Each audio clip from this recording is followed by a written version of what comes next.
आप सभी को राम राम, सभी को नमस्कार। आप देख रहे हैं भारत शिक्षा मित्र यूट्यूब चैनल और मैं हूँ राधेश्याम कसवा। आज का हमारा टॉपिक है यूजीसी नेट हिंदी का दो हिंदी साहित्य का इतिहास। इसमें आधुनिक काल में प्रयोगवाद और नई कविता। इसमें हम क्या पढ़ेंगे? इसका समय, अवधारणा, कवि और उनकी रचनाएं, आलोचकों के कथन, तार सप्तक के कवि और एमसीक्यू करेंगे जो परीक्षा की दृष्टि से मोस्ट इम्पोर्टेंट हैं। आइए शुरू करते हैं। ये संपूर्ण नोट्स है प्रयोगवाद और नई कविता के। आप अपने कॉपी में नोट्स बना सकते हैं और इसका फ्री में पीडीएफ भी डाउनलोड कर सकते हैं। इसका लिंक डिस्क्रिप्शन में दे दिया गया है। आइए शुरू करते हैं। प्रयोगवाद, इसका समय क्या है? प्रयोगवाद की कालावधि सामान्यतः 1943 से 1950 तक मानी गई है। इसका उद्भव कैसे हुआ? प्रयोगवाद का प्रारंभ तार सप्तक 1943 के प्रकाशन से माना जाता है, जिसका संपादन सच्चिदानंद हीरानंद वात्स्यायन जी ने किया था। इसकी मूल अवधारणा क्या है? प्रयोगवाद कविता की उस प्रवृत्ति की ओर संकेत करता है जहाँ शिल्प और संवेदना के स्तर पर नवीन प्रयोग मिलते हैं। इसमें व्यक्तिगत अस्मिता, निजी व्यक्तित्व और निजता को बहुत महत्व दिया गया है। प्रयोगवाद में आगे के अनुसार प्रयोगवाद अपने आप में इष्ट नहीं है, बल्कि वह साधन और दोहरा साधन है। यह सत्य को जानने और उस साधन को भी जानने का माध्यम है। क्या? प्रयोगवाद। इसमें क्षण को महत्व देकर जीवन को भरपूर जीने की चाह और व्यक्तिगत प्रेम की सहज छवि करती है। ये तो हो गया प्रयोगवाद। अब देखते हैं नई कविता, इसकी समय और अवधारणा। इसकी समय सीमा है सन 1950 से 1960 ईस्वी तक मानी जाती है। कुछ विद्वान इसे 1951 दूसरा तार सप्तक के बाद की कविता मानते हैं। इसका उद्भव, नई कविता आंदोलन का औपचारिक आरंभ 1954 में इलाहाबाद से प्रकाशित नई कविता पत्रिका से माना जाता है। एक पत्रिका आरंभ हुई थी, प्रकाशित हुई थी 1954 में, उसका नाम था नई कविता। उससे इसका आरंभ माना जाता है।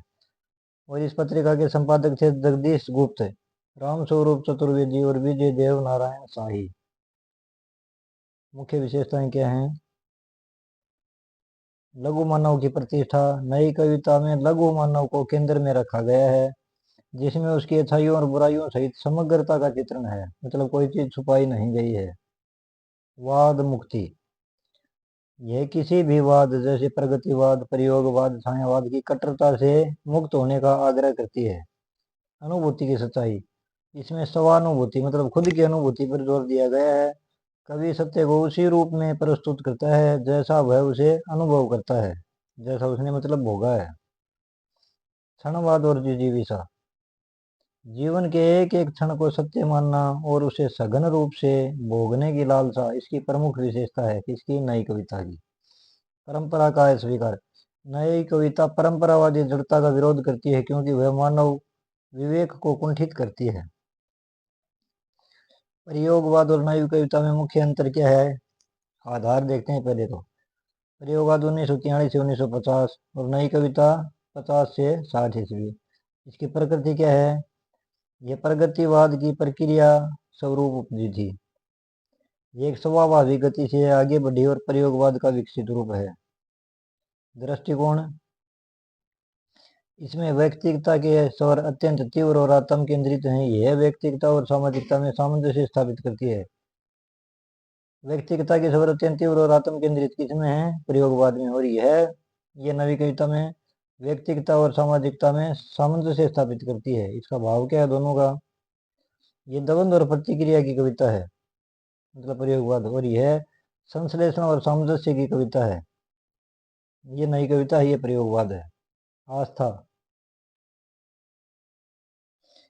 इसमें अपने संघर्ष के प्रति आस्था कम दिखाई देती है, इसमें प्रयोगवाद में। और इसमें आस्था के स्वर मुखरित हैं नई कविता में। प्रमुख कवि और उनकी महत्वपूर्ण रचनाएं देखते हैं। सच्चिदानंद हीरानंद वात्स्यायन तार सप्तक के संपादक और प्रयोगवाद के प्रणेता। आगे जी, दूसरे हैं गजानन माधव मुक्तिबोध। उनकी कविताएं सत्ता के कुचक्र में पिसती मानवता का दस्तावेज हैं। प्रमुख रचना है इनके अंधेरे में कविता, आपके सिलेबस में भी लगी है ये नेट के। रघुवीर सहाय, उनकी रचनाएं जनतंत्र की विसंगतियों पर बेबाक टिप्पणी करती हैं। प्रमुख रचना है आत्महत्या के विरुद्ध, अधिनायक कविता इसी में है। फिर है भवानी प्रसाद मिश्र, गांधीवादी दर्शन से प्रभावित रचनाएं गीत फरोश, बुनी हुई रस्सी, अंधेरी कविताएं, कालजयी। अगले कवि हैं दुष्यंत कुमार, हिंदी गजल को नई पहचान दिलाने वाले समकालीन कवि। रचनाएं साये में धूप, गजल संग्रह, सूर्य का स्वागत, एक कंठ विस्पाई, यह काव्य नाटक। फिर हैं शमशेर बहादुर, उनकी कविताएं प्रगतिशील चेतना से जुड़ी हैं। किसकी? शमशेर बहादुर की। फिर हैं धूमिल, सुदामा पांडे धूमिल, जनतंत्र के अंतर्विरोधों को उगाड़ने वाले कवि। इनकी रचनाएं हैं सड़क से संसद से सड़क तक, कल सुनना मुझे, सुदामा पांडे का प्रजातंत्र। इस कविताओं में से एक दो तो परीक्षा में हर बार आता ही है, धूमिल वाली में से। फिर नागार्जुन, इन्हें जन कवि कहा जाता है, जो शासन की नीतियों पर तीखा व्यंग्य करते हैं। देखते हैं इनके बारे में आलोचकों की कथन। आगे आगे जी का कथन है, दुख सबको मांझता है और जिसको मांझता है उन्हें यह सीख देता है कि सबको मुक्त रखें, मतलब बंधन में मत रखें किसी को भी। रामस्वरूप चतुर्वेदी क्या कहते हैं, नई कविता आधुनिक वैचारिक रचनाशीलता का प्रतिमान बन गई। उन्होंने इसे नई कविता की चर्चा परिचर्चा की स्वाभाविक परिणति कहा है। किसने? रामस्वरूप चतुर्वेदी जी ने। प्रोफेसर नामवर सिंह क्या कहते हैं, उनकी राय में प्रयोग शब्द का वाद से दूषित पाकर ही नई कविता संज्ञा का प्रचलन हुआ। मतलब ये प्रयोग शब्द में वाद आ गया तो ये नई कविता का जन्म हो गया किस्म से, प्रयोगवाद। महावीर शरण जी क्या कहते हैं, महावीर शरण जैन, उन्होंने आक्षेप लगाया कि नई कविता में अतिरिक्त अनास्था, निराशा, कुंठा और मरणधर्मिता है। इसे पढ़ने के बाद जीने की ललक समाप्त हो जाती है। मुक्तिबोध जी क्या कहते हैं, गजानन मानव मुक्तिबोध, उनका मानना था कि नई कविता में प्रगतिशील तत्व बढ़ते जाएंगे तो वह मानवता के अधिकाधिक समीप आएगी। धूमिल, जनतंत्र पर कटाक्ष करते हुए, अपने यहाँ जनतंत्र एक ऐसा तमाशा है जिसकी ज्ञान मदारी की भाषा है। ये थे आलोचकों के कथन। इसकी शिल्पगत विशेषताएं देखते हैं। भाषा बोलचाल की सशक्त भाषा, विभिन्न भाषाओं के प्रचलित शब्द जैसे टोए, भभके, ठसकना। बिंब, नवीन प्रतीकों और बिंबों की विपुलता है, जैसे आगे की कविता में सांप का प्रतीक। छंद क्या है, मुक्त छंद का अधिक प्रयोग है, लेकिन लय और ध्वनि परिवर्तन पर विशेष ध्यान दिया गया है। अब देखते हैं नवी नई कविता पत्रिका के संपादक और तार सप्तक के कवियों का विस्तृत विवरण देखते हैं। नई कविता पत्रिका के संपादक हैं, नई कविता आंदोलन का औपचारिक प्रस्थान बिंदु 1954 में इलाहाबाद से प्रकाशित नई कविता नामक अर्धवार्षिक पत्रिका को माना जाता है। पत्रिका कई प्रकार की होती है, मासिक, साप्ताहिक, दैनिक, वार्षिक, अर्धवार्षिक। इसके मुख्य संपादक मंडल है, इस पत्रिका के मूल संपादक जगदीश गुप्त, रामस्वरूप चतुर्वेदी और विजय देव नारायण शाही थे। प्रकाशन की शुरुआत है, पत्रिका का प्रथम अंक 1954 का संपादन मुख्य रूप से डॉक्टर जगदीश गुप्त और डॉक्टर रामस्वरूप चतुर्वेदी ने किया था। परिवर्तन कब हुआ? शुरुआती 2 अंकों के संपादन के बाद डॉक्टर रामस्वरूप चतुर्वेदी अलग हो गए और उनके स्थान पर विजय देव नारायण शाही संपादक के रूप में जुड़ गए। ये आपको ध्यान में रखना है इस बात को। अन्य सहयोगी कौन कौन थे पत्रिका के? यद्यपि धर्मवीर भारती औपचारिक रूप से संपादक नहीं थे, लेकिन वे इस पत्रिका की पूरी योजना के मुख्य सूत्रधारों में से एक थे। सप्तक के कवियों का क्रम देखते हैं। सच्चिदानंद हीरानंद वात्स्यायन के संपादन में 3 महत्वपूर्ण सप्तकों का प्रकाशन हुआ, 1943 में, 1951 में और 1959 में।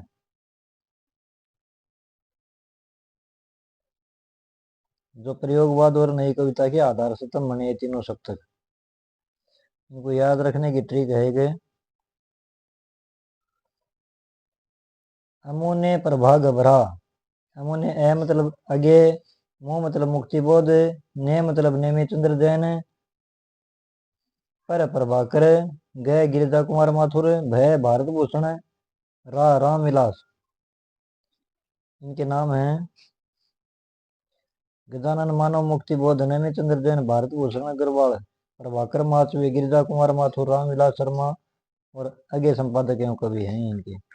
दूसरा सप्तक 1951 में। इसके कवि हैं भवानी प्रसाद मिश्र, शकुंतला माथुर, हरि नारायण व्यास, शमशेर बहादुर सिंह, नरेश मेहता, रघुवीर सहाय और धर्मवीर भारती। ये सप्तक के कवि आपको क्रम से ही याद करने हैं। परीक्षा में कई बार इनका क्रम भी पूछा जाता है और ये भी पूछ लिया जाता है कि ये कवि कौन से सप्तक में है। तीसरा सप्तक प्रयाग नारायण त्रिपाठी, मदन वात्स्ययन, विजय देव नारायण शाही, कुंवर नारायण, सर्वेश्वर दयाल सक्सेना, केदारनाथ सिंह और कीर्ति चौधरी। मतलब महिला लेखिका इसमें यह एक ही कीर्ति चौधरी, ये भी तीसरे सप्तक में है। इसका निष्कर्ष क्या है, इतनी देर हमने जो पढ़ा, यूजीसी नेट की दृष्टि से यह ध्यान रखना आवश्यक है कि जहाँ प्रयोगवाद शिल्प के नवीन प्रयोगों और व्यक्तिगता पर केंद्रित था, वहीं नई कविता ने उन प्रयोगों को जीवन के व्यापक यथार्थ और सामाजिक सरोकारों से जोड़कर अधिक प्रासंगिक बनाया। इसके एमसीक्यू देखते हैं जो परीक्षा की दृष्टि से अत्यंत महत्वपूर्ण है। तार सप्तक के संबंध में कौन सा कथन सही नहीं है देखना है। इसका संपादन अगे द्वारा 1946 में किया गया। प्रयोगवाद का प्रारंभ तार सप्तक के प्रकाशन से माना जाता है। अगे ने इसमें शामिल कवियों को राहों के अन्वेषी कहा है। तार सप्तक में नई कविता की प्रवृत्तियों का पूर्ण विकास दिखाई देता है। नई कविता तो बाद में बनी थी ना। इसकी व्याख्या क्या है, तार सप्तक प्रयोगवाद का प्रस्थान बिंदु है, जबकि नई कविता का विकास बाद में हुआ है। तो यही उत्तर आएगा इसमें, क्योंकि नहीं पूछा है। अगला प्रश्न देखते हैं। नई कविता पत्रिका 1954 के संपादक मंडल में निम्नलिखित में से कौन शामिल नहीं था। जगदीश गुप्त, रामस्वरूप चतुर्वेदी, विजय देव नारायण शाही और गजानन मानव मुक्तिबोध। मुक्तिबोध नहीं थे इसमें, जबकि अन्य तीन इसके मूल संपादक थे। प्रयोग अपने आप में इष्ट नहीं है, बल्कि वह साधन और दोहरा साधन है। यह प्रसिद्ध कथन किसका है, अज्ञे जी का। ये तो हम सबको पता है। स्थापना। नई कविता वाद मुक्ति की कविता है और इसका तर्क है, नया कवि किसी भी सिद्धांत, मतवाद या संप्रदाय की कट्टरता में फंसने के बजाय जीवन को उसकी उन्मुक्तता में देखता है। ए और आर दोनों सही हैं और आर ए की सही व्याख्या है। सही है ये, इसका यही उत्तर सही है। निम्नलिखित रचनाओं को उनके रचनाकारों के साथ सुमेलित कीजिए। सूची 1 में है रचना, सूची 2 में है रचनाकार। अंधेरे में कविता है मुक्तिबोध की, आत्महत्या के विरुद्ध है। ये रघुवीर सहाय की है। सड़क से संसद तक 2 मील की, धूप के साय में दुष्यंत कुमार की है। इसका उत्तर लिखा है ये, मिला लेना आप ध्यानपूर्वक। लघु मानव की प्रतिष्ठा निम्नलिखित में से किस काव्य धारा की प्रमुख विशेषता है। नई कविता की। दुख सबको मानता है और जिसको मानता है उन्हें ये सीख देता है कि सबको मुक्त रखें। ये पंक्तियां किस कवि की हैं। नागार्जुन के, शमशेर बहादुर, भवानी प्रसाद मिश्र। आप पढ़ के भी आए हैं इसको अभी।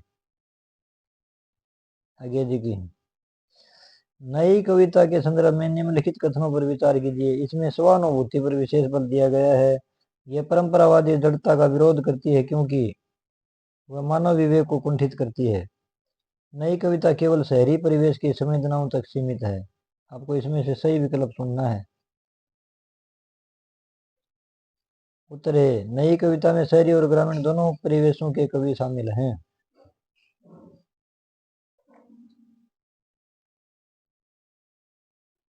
अगला प्रश्न है, 2 मील की कविता।